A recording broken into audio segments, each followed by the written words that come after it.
नमस्कार, देवभूमि समाचार में आपका स्वागत है। आपके साथ मैं रीना झा बालियान। खबरों का रुख करेंगे, लेकिन उससे पहले एक नजर डालते हैं इस वक्त की हेडलाइंस पर। पौड़ी जिले को विकास योजनाओं की सौगात। सीएम धामी ने 133 करोड़ रुपए की योजनाओं का किया शिलान्यास और लोकार्पण। समीक्षा बैठक कर अधिकारियों को दिए सख्त निर्देश। दोनों सीटों पर होने वाले उपचुनाव के मतदान को लेकर जिला प्रशासन की तैयारी तेज। धारा 144 लागू होने के बाद पुलिस फोर्स भी तैनात। अलर्ट मोड पर सुरक्षा कर्मी। कांवड़ यात्रा को लेकर अलर्ट मोड पर प्रशासन। जिलाधिकारी ने किया नारसन बॉर्डर का निरीक्षण। कहा शिव भक्तों का होगा भव्य स्वागत। सुरक्षा व्यवस्था को किया जा रहा चाक चौबंद। उत्तराखंड के पहाड़ों में आफत बनकर बरस रही बारिश। भूस्खलन से प्रदेश भर में कई सड़कें बंद। उफान पर नदी नाले। कई जगहों पर जलभराव की समस्या से लोग परेशान। और चलिए अब बुलेटिन की शुरुआत कर लेते हैं। सूबे के मुखिया पुष्कर सिंह धामी ने पौड़ी जिले में 133 करोड़ की योजनाओं का लोकार्पण और शिलान्यास किया। इसके बाद सीएम धामी ने जिले में विकास भवन, सभागार, जिला स्तरीय अधिकारियों के साथ विकास कार्य की समीक्षा बैठक की, जिसमें उन्होंने अधिकारियों को जरूरी दिशा निर्देश भी दिए। वहीं बैठक में बरसात के दौरान लोगों को होने वाली समस्या और हर चुनौती से निपटने के लिए अलर्ट रहने के निर्देश दिए। खबरों में बढ़ते आगे, बीजेपी नेता राजेश शुक्ला का बयान सामने आया है, जहां पर उन्होंने कांग्रेस से मांग की है कि तिलक राज बेहड़ को बर्खास्त कर दिया जाए। दरअसल बीजेपी नेता का आरोप है कि विधायक के संरक्षण में रहने वाले कैलाश यादव ने 20 साल की युवती से छेड़छाड़ की। पीड़िता की शिकायत के बाद एफआईआर दर्ज हुई, लेकिन आरोपी जमानत पर छूट गया और पीड़ित परिवार पर समझौते का दबाव बनाने लगा। युवती ने 2023 में सुसाइड कर लिया। अब पुलिस ने मृतका के भाई और पिता पर झूठा अपहरण मुकदमा दर्ज किया है। राजेश शुक्ला का कहना है कि विधायक अपने पद का दुरुपयोग कर रहे हैं। मैंने आज विधानसभा अध्यक्ष हमारी रितु खंडूड़ी जी से बाकायदा एक ज्ञापन देकर के मांग की है कि हमारे क्षेत्र के विधायक श्री तिलक राज बेहड़ अपने संवैधानिक पद का दुरुपयोग करके सदन के पटल पर झूठ बोलकर अपराधियों की मदद कर रहे हैं। वो क्षेत्र में धरना देकर दलित युवक की हत्यारों को बचाने की बात करते हैं, सदन के अंदर करते हैं। इसकी मैं रिकॉर्ड आपको दे रहा हूँ। साथ ही साथ वो पंतनगर में एक पिछड़ी जाति की युवती जिसके साथ बलात्कार और छेड़छाड़ हुआ और उसके बाद उन्हीं आरोपियों उस पर इतना दबाव बनाया समझौते के लिए कि उसने सुसाइड कर लिया। मैं प्रदेश अध्यक्ष करण महाराज से कहना चाहता हूं कि क्या आपके कांग्रेस का यही चरित्र और यही चेहरा है? आपका विधायक जिस तरह से कर रहा है, इसका संज्ञान लेना चाहिए। हमारे माननीय सभापति जी ने मुझे भरोसा दिलाया है कि मैं इसकी जाँच कराऊंगी। उधर इस मामले पर कांग्रेस का भी रिएक्शन सामने आया है। बता दें कि कांग्रेस के प्रदेश उपाध्यक्ष मथुरादत्त जोशी का इस पर रिएक्शन सामने आया है, जहां उन्होंने ये कहा है कि बीजेपी नेता राजेश शुक्ला जो आरोप लगा रहे हैं वो बेबुनियाद है। मथुरादत्त जोशी ने कहा कि राजेश शुक्ला का बयान उल्टा चोर कोतवाल को डांटने वाली कहावत जैसा है, क्योंकि सरकार उनकी है। अगर ऐसा कोई मामला है तो उन्हें कार्रवाई करने में देरी नहीं करनी चाहिए।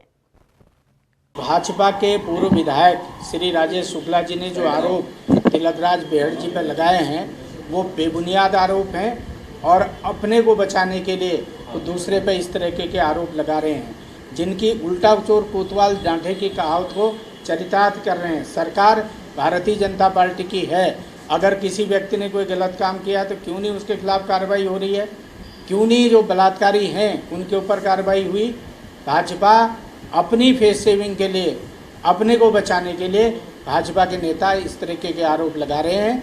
वहीं देहरादून में आज प्रदर्शन की तस्वीरें सामने आई। आपको बता दें कि कांग्रेस की तरफ से प्रदर्शन किया गया था।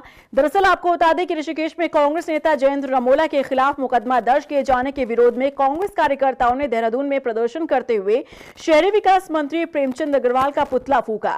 महानगर अध्यक्ष जसविंदर सिंह गोगी ने कहा कि कांग्रेस नेता रमोला ने मंत्री प्रेमचंद अग्रवाल के विधानसभा क्षेत्र में निर्माण कार्यों की गुणवत्ता पर सबूतों के साथ सवाल उठाया, जिसका नतीजा ये रहा कि उनके खिलाफ मुकदमा दर्ज कर लिया गया है। बीजेपी सरकार और उनके मंत्री पूरी तरह से तानाशाही पर उतर आए हैं। देखिए, हमारे कांग्रेसी नेता जयेंद्र रमोला पे स्थानीय विधायक की शय से मुकदमा दर्ज किया गया है और लोकतंत्र में अपनी बात कहने का हर किसी को अधिकार है। जयेंद्र रमोला ने फेसबुक में एक पोस्ट डाली। उसने बताया कि डिवाइडर में कुछ गुणवत्ता को लेकर सवाल उठाए, तो उसमें जांच होनी चाहिए थी। उसके खिलाफ ठेकेदार ने उनके खिलाफ मुकदमा दर्ज करवा दिया, वो भी ITO 353 की धाराओं पे 353, जो कि गलत है। लोकतंत्र में इस तरह की अगर हरकतें होंगी तो गलत है, और लोकतंत्र में हमें अपनी बात कहने का पूरा अधिकार है, और मंत्री जी को भी सोचना चाहिए उत्तराखंड में हिटलरशाही बिल्कुल बर्दाश्त नहीं की जाएगी। वहीं उत्तराखंड कांग्रेस ने रोजगार का मुद्दा भी उठाने का काम किया। आपको बता दें कि उत्तराखंड कांग्रेस के प्रदेश प्रवक्ता संदीप चमोली ने आउटसोर्स एजेंसी के नाम पर युवाओं के रोजगार को सरकार में बैठे सफेदपोश नेताओं और अधिकारियों के करीबियों को बेचने का आरोप लगाया है। संदीप चमोली ने कहा कि मौजूदा वक्त में राज्य में लगभग 50 एजेंसी आउटसोर्स पर कार्मिकों को तैनात कर रही है। कांग्रेस का आरोप है कि एजेंसियां 90,000 में नौकरी देने का वादा कर रही है। कहानी में नए लोग आते हैं सरकारी जामा पहनकर, कानूनी जामा पहनकर, उनका नाम है आउटसोर्सिंग एजेंसी। इस प्रदेश में जलागम में एक 266 पदों की वैकेंसी निकलती है। जो कंपनी इसका काम लेती है वो कंपनी पहले भी वादों में रही है, तब भी उसको काम दिया जाता है। और इस प्रदेश के युवाओं से 90 हज़ार रुपये लेकर प्रदेश के हर कोने से युवाओं ने उनके अकाउंट में 90 हज़ार रुपये डलवाए हैं। इसका सबूत वीडियो के तहत मेरे पास मौजूद है, जिस युवा के द्वारा कहा जा रहा है कंपनी के मैनेजर को कि जो मेरे पैसे दिए गए हैं, अगर मेरी नौकरी लग नहीं रही है तो मेरे पैसे लौटा दिया जाए। तो आप समझते हैं प्रदेश में आउटसोर्सिंग एजेंसी किस प्रकार का काम कर रही है। वहीं मंगलौर उपचुनाव काफी दिलचस्प होता हुआ नजर आ रहा है, जहां एक तरफ चुनाव को लेकर तमाम तैयारियां की जा रही है, तो वहीं सत्ता पक्ष पर कई आरोप भी लगाए जा रहे हैं। आपको बता दें कि मंगलौर विधानसभा सीट से उपचुनाव में कांग्रेस प्रत्याशी काजी निजामुद्दीन ने पूर्व कैबिनेट मंत्री रंजीत रावत के साथ मंगलौर चौकी पर धरना दिया। प्रदर्शन कर रहे कांग्रेस प्रत्याशी काजी निजामुद्दीन ने बताया कि पुलिस ने बेवजह उनके समर्थकों को चौकी में बैठा लिया है। उन्होंने कहा कि उपचुनाव के चलते सरकार की शय पर पुलिस प्रशासन और निर्वाचन आयोग उन्हें परेशान कर रहा है। पुलिस की तरफ से एक बेतुकी कार्रवाई की जा रही है। कभी किसी प्रतिष्ठित व्यापारी को पकड़ लेना, फिर उनको भारतीय जनता पार्टी के नेता को बुलाकर उनके हाथ में दे देना, और वो भारतीय जनता पार्टी के नेता 420 के मुल्जिम है। दूसरे नंबर पर फिर किसी के घर में रेड कर देना कि आपके घर में शराब है, जिस आदमी ने कभी शराब को हाथ न लगाया हो। अब उस घर की, उसकी परिवार की, बच्चों की क्या मनोवैज्ञानिक दशा होती है जिसके घर में पुलिस दबिश देती है। 22 साल की, 23 साल की लड़की, कम उम्र की लड़की प्रधान है, उनको प्रधान जी के ऊपर खनन का मुकदमा कर देना नामजद। और क्या लड़की खनन करेगी? 10 जुलाई को उत्तराखंड की 2 विधानसभा में उपचुनाव होने हैं, जिसे लेकर तमाम तैयारियां की जा रही है और दोनों ही सियासी दल जीत का दम भी भर रही है। आपको बता दें कि रुड़की में जिलाधिकारी धीराज सिंह गर्ब्याल और एसएसपी प्रमेंद्र सिंह डोभाल ने शांतिपूर्ण चुनाव संपन्न कराए जाने को लेकर बैठक की। एसएसपी प्रमेंद्र सिंह डोभाल ने बताया कि मंगलौर विधानसभा को 2 सुपर जोन और 4 सुपर जोन में बांटा गया है। उन्होंने बताया कि उपचुनाव के चलते सुरक्षा कर्मी को अलर्ट मोड पर रखा गया है। मंगलौर उपचुनाव को लेके पुलिस के सभी प्रबंधन पूरा हो चुका है। इसमें समस्त जो मतदेय स्थल हैं, मतदान केंद्रों को हम लोगों के द्वारा कुल 4 जोन में और 2 सुपर जोनों में डिवाइड किया गया है। कुल 16 के आसपास सेक्टर हम लोगों ने इसमें बनाए हैं और उसमें पर्याप्त पुलिस बल दिया जा चुका है। CAPF की भी नियुक्ति की गई है, 2 कंपनी अतिरिक्त दी गई है। हमारा पुलिस के प्रबंधन सभी जगह पर्याप्त हैं। साथ में हम ये भी इंश्योर कराएंगे कि किसी प्रकार की कोई भी गड़बड़ी ना होने पाए, क्योंकि पूर्व में इस तरीके की शिकायतें वहाँ रही हैं और कोई ऐसे डुप्लीकेसी की भी लगातार शिकायतें मिल रही हैं कि जो है एक उसमें या अलग अलग पहचान पत्रों के साथ भी वहाँ चुनाव में मतदान डाले गए हैं। उनको लेके भी हम लोग काफ़ी सिंसियर हैं। उत्तराखंड के सरकारी स्कूल का हाल तो आप जानते ही हैं। कई बदहाल तस्वीरें हम आप तक पहुंचा चुके हैं। कई जगहों पर बच्चों के बैठने के लिए व्यवस्था नहीं है, तो कहीं पर भवन ही जर्जर है। और यह हाल तब है जब शिक्षा विभाग के पास पूरा बजट है, लेकिन इसे खर्च करने के लिए विभाग तैयार ही नहीं है। आखिर क्यों? देखिए इस रिपोर्ट में। न बच्चों को मिली ड्रेस, न स्कूल भवन की हुई मरम्मत, करोड़ों का मिला बजट, लेकिन खर्च करने में फिसड्डे शिक्षा विभाग। उत्तराखंड के सरकारी स्कूलों का हाल किसी से छिपा नहीं है। कहीं छात्रों के पास किताबें नहीं तो कहीं ड्रेस नहीं। कई स्कूलों के भवन का हाल ऐसा कि बच्चों को बैठने में भी डर लगता है। इस बरसात के मौसम में कई स्कूलों की छत टपक रही है और ऐसा नहीं है कि शिक्षा विभाग के पास मरम्मत और बच्चों को मिलने वाली सुविधा के लिए बजट नहीं है। बजट तो भरपूर है, लेकिन शिक्षा विभाग इसे खर्च करने को तैयार नहीं। अधिकारियों की लापरवाही के कारण अब तक बच्चों को ना तो स्कूल ड्रेस मिल पाई है और न ही स्कूल भवनों की मरम्मत हो पाई है। उत्तराखंड के सरकारी स्कूलों में सुधार के लिए समग्र शिक्षा अभियान के तहत केंद्र सरकार से मिल रहे बजट का शिक्षा विभाग पूरा यूज नहीं कर पा रहा है। एसएसए यानी सर्व शिक्षा अभियान के तहत स्कूलों की मरम्मत, छात्रों की यूनिफॉर्म के लिए 72 करोड़ 47 लाख रुपए में शिक्षा विभाग केवल 19 करोड़ का ही उपयोग कर पाया है। हैरानी की बात तो ये है कि योजनाओं के संचालन और बजट खर्च में देहरादून, हरिद्वार, नैनीताल और उधम सिंह नगर जैसे मैदानी जिलों में बजट सिर्फ 10 से 24% तक खर्च हो पाया है। जिलेवार अगर बात करें तो अल्मोड़ा में 10%, बागेश्वर में 50%, चमोली में 42%, चंपावत में 15%, देहरादून में 19%, हरिद्वार में 29%, नैनीताल में 24%, पौड़ी में 43%, पिथौरागढ़ में 17%, रुद्रप्रयाग में 25%, टिहरी में 42%, उधम सिंह नगर में 10% और उत्तरकाशी में 26% ही बजट खर्च हो पाया है। इन आंकड़ों से जाहिर है कि स्कूलों की तस्वीर बदलने के लिए बजट तो भरपूर है, लेकिन लापरवाह अफसरों के कारण बजट खर्च नहीं हो पाया है। बता दें कि शिक्षा महानिदेशक ने भी चिंता जाहिर की है। सभी अधिकारियों को स्थिति सुधारने के कड़े निर्देश दिए गए हैं। ऐसे में देखना होगा कि शिक्षा विभाग क्या बजट खर्च करके स्कूलों की तस्वीर बदल पाता है। 22 जुलाई से कांवड़ यात्रा शुरू हो रही है और इसे लेकर प्रशासन तैयारियों में जुट गया है। आपको बता दें कि रुड़की में यहां पर तमाम तैयारियां की जा रही है। जिला प्रशासन अपनी तैयारियों में जुटा हुआ है और इन्हीं तैयारियों के बीच जिलाधिकारी धीराज सिंह गर्ब्याल ने नारसन बॉर्डर पहुंचकर कांवड़ मार्ग और पटरियों का निरीक्षण किया। जिलाधिकारी ने बताया कि हरिद्वार में सभी शिव भक्तों का भव्य स्वागत किया जाएगा। सुरक्षा व्यवस्था भी चाक चौबंद रहेगी। कांवड़ यात्रा हमारी शुरू होने वाली है और 22 तारीख से जो कांवड़ यात्रा शुरू हो रही है और 2 को समाप्त होगी हमारी, तो उसके संबंध में जो तैयारियां हमारी हैं उसको देखने के लिए और जो सुविधाएं हम लोगों ने यहाँ पे क्रिएट करनी है, इंफ्रास्ट्रक्चर वगैरह अपने अधिकारियों के लिए, कर्मचारियों के लिए और जितने भी हमारे कांवड़ यात्री आते हैं उनको क्या सुविधाएं हम लोग और ज़्यादा बढ़ा के दे सकते हैं, इसको लेके आज ये निरीक्षण का कार्यक्रम हमारा है। वैसे तो पूरी तैयारियाँ हमारी टीम ने पहले से कर ली हैं। इन दिनों उत्तराखंड में लगातार बारिश जारी है। पहाड़ से लेकर मैदान तक लगातार बारिश का दौर चल रहा है। ऐसे में पहाड़ी इलाकों पर जहां भूस्खलन हो रहा है, रास्ते बाधित हो रहे हैं, तो वहीं मैदानी इलाकों में जलभराव से लोग परेशान हैं। आखिर क्या है उत्तराखंड का हाल, देखिए इस रिपोर्ट में। पहाड़ से लेकर मैदान तक जारी है बरसात। मैदानी इलाकों में जलभराव, पहाड़ी क्षेत्रों में भूस्खलन से बिगड़े हालात। मॉनसून की बारिश के आगे लोग लाचार। उत्तराखंड में मॉनसून की बारिश का दौर जारी है। पहाड़ से लेकर मैदान तक लगातार बारिश हो रही है। मैदानी इलाकों में जलभराव के कारण लोगों को आने जाने में दिक्कतें पेश आ रही हैं, तो वहीं बारिश का पानी लोगों के घरों तक पहुंच रहा है। पहाड़ी क्षेत्रों में भी बारिश से जनजीवन अस्त व्यस्त है।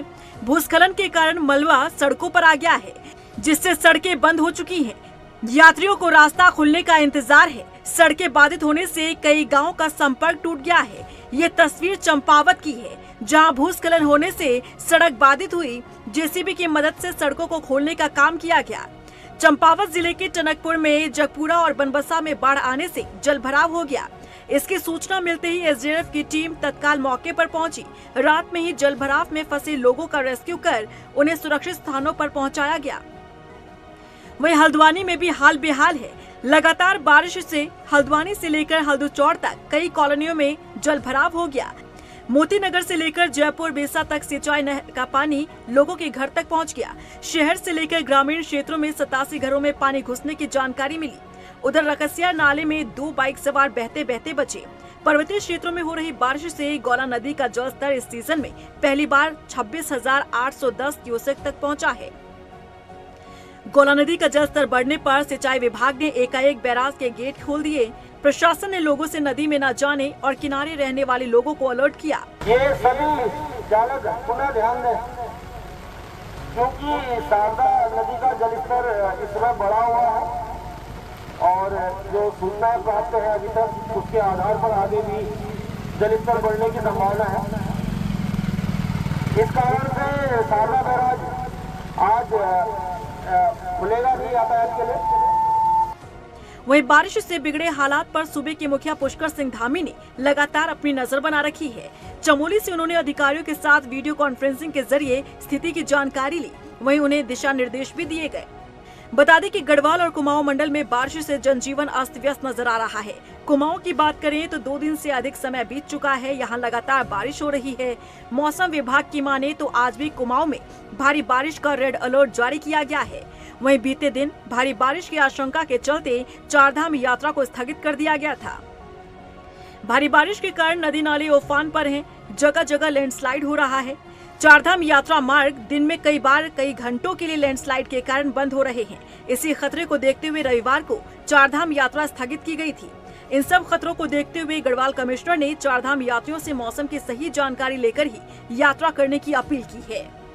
तो उत्तराखंड में लगातार बारिश जारी है। इसकी वजह से कई मार्ग बाधित हो रहे हैं। आपको बता दें कि ऋषिकेश और गंगोत्री राष्ट्रीय राजमार्ग बंद हो चुका है, जहां नरेंद्रनगर के कुमारखेड़ा में पहाड़ी से भारी भरकम बोल्डर आने के बाद रास्ता बंद हो गया। उधर लोगों की माने तो सड़क के निचले इलाके में खेड़ा बस्ती है।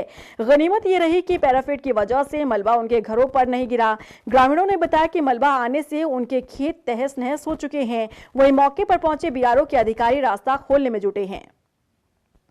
सर कुमारखेड़े का बस्ती का हूँ। मैं ये चाहता हूँ कि अगर ये मलबा वहाँ नीचे जाता तो हमारी बस्ती का क्या हाल होता। बहुत बुरे हाल हो जाते। इधर बड़े बड़े पत्थर आ रहे हैं, सब कुछ आ रहे हैं। इधर से जाने से पूरी बस्ती का डैमेज का वो हाल हो जाता। रात को बहुत भयंकर मलबा आया, जिससे हम रात को सोए भी नहीं। पूरी रात भर हम जागते रहे। इतना बड़ा पत्थर आया वहाँ पे कि हम पूरी रात सोते भी नहीं और कुछ नहीं। अपने बचाव के लिए कहाँ जाना हमने। भारी बारिश होने के कारण ये मलबा आया है। ऊपर होटल का कंस्ट्रक्शन जो भी काम चलता है वो पूरा लूज मटेरियल और पानी का निकास इधर कर रखा है, जिसकी वजह से बड़े बड़े पत्थर भी आ रखे हैं, बड़े बड़े बोल्डर भी आ रखे हैं।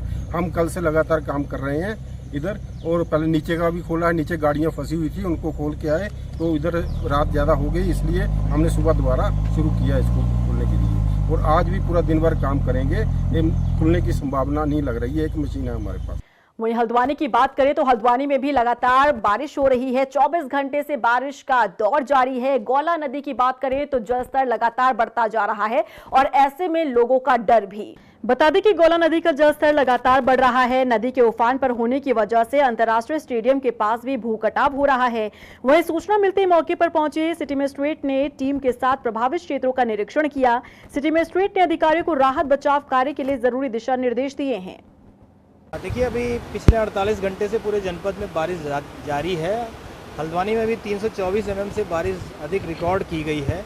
गौला और नंधौर जो हमारी प्रमुख नदियां हैं, उनके कैचमेंट एरिया में सभी जगह बारिश की सूचनाएं प्राप्त हुई हैं। तो जो इसका जल स्तर है वो काफ़ी बढ़ा हुआ है। गौला का 1 बजे का डिस्चार्ज करीब 37,000 क्यूसेक से अधिक नोट किया गया है। सारे हमारे जो बैराज के गेट्स हैं वो ओपन किए गए हैं। निचले इलाकों में रहने वालों को सतर्क किया गया है। अभी जनपद की अगर बात करें तो सुबह 8 बजे की जो सूचना है उसके अनुसार हमारी 30 से अधिक जो विलेज रोड्स हैं वो बंद हैं। 4 स्टेट हाईवे क्लोज हैं। नेशनल हाईवे हमारे काम कर रहे हैं।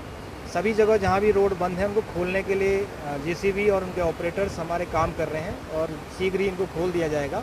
बात अब चंपावत की कर लेते हैं, जहां आपको बता दें कि चंपावत में भी लगातार हो रही बारिश की वजह से जनजीवन अस्त व्यस्त हो गया है।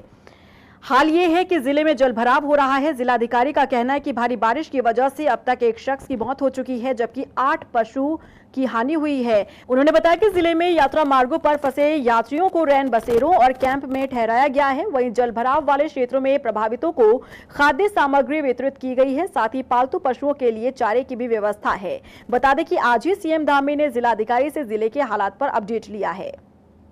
जी का भी फोकस यह है कि इस समय जो जल भराव की स्थिति बनी हुई है और जो तेज बहाव बराज में है, उसके क्रम में लोगों को उनके सुरक्षित स्थानों पर पहुंचाया जाए। तो उन्हीं के निर्देशानुसार इस समय हम लोग भी पूरी तरह से सर्च एंड रेस्क्यू पर ही फोकस किया। इस समय हमारा जो फोकस है वो इस समय राहत और बचाव पे है।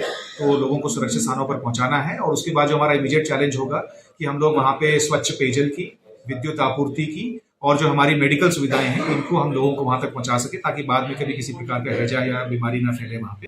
वहीं गदरपुर में हो रही बारिश के बाद अब यहां नगर पालिका की पोल खुलती नजर आ रही है। जिले में जगह जगह पानी भरने और निकासी की व्यवस्था नहीं होने के चलते स्थानीय लोगों को काफी परेशानियों का सामना करना पड़ रहा है। वहीं गैस सर्विस के कार्यालय में भी पानी भर जाने से ग्राहकों को काफी दिक्कतें सामने आई है। खासकर के कुमाऊं रीजन में लगातार बारिश जारी है पिछले 2 दिन से, और हमारी टीमें विभिन्न जगहों पर 12 जगहों पर तो पहले से ही तैनात हैं पूरे उत्तराखंड में। विशेषकर कुमाऊं रीजन की जहां तक बात करें, आज हमारी खासकर यहाँ फ्लड की सिचुएशन खटीमा, सितारगंज, टनकपुर वगैरह में हो रखी है, तो वहाँ पर हमारी 3 टीमें ऑलरेडी वहाँ पर मौजूद है और लोगों का बचाव कार्य किया जा रहा है। वहीं पंतनगर एयरपोर्ट में भी बारिश का पानी भर जाने की वजह से यात्रियों को आने जाने में काफी दिक्कतों का सामना करना पड़ रहा है। एयरपोर्ट पर आने वाले यात्रियों को परिसर में जलभराव होने के चलते अपने जूते और चप्पल हाथ में लेकर पानी से गुजरना पड़ा। जानकारी के मुताबिक पंतनगर एयरपोर्ट के रनवे में भी पानी भर गया है। हालांकि रनवे पर पानी भरने से फ्लाइट उतरने में कोई दिक्कत नहीं आई, वहीं पीछे से ही कई फ्लाइट लेट हुई है। और इसी के साथ फिलहाल इस बुलेटिन में बस इतना ही, लेकिन चलते चलते एक नजर डालते हैं इस वक्त की हेडलाइंस पर। पौड़ी जिले को विकास योजनाओं की सौगात, सीएम धामी ने 133 करोड़ रुपए की योजनाओं का किया शिलान्यास और लोकार्पण। समीक्षा बैठक कर अधिकारियों को दिए सख्त निर्देश।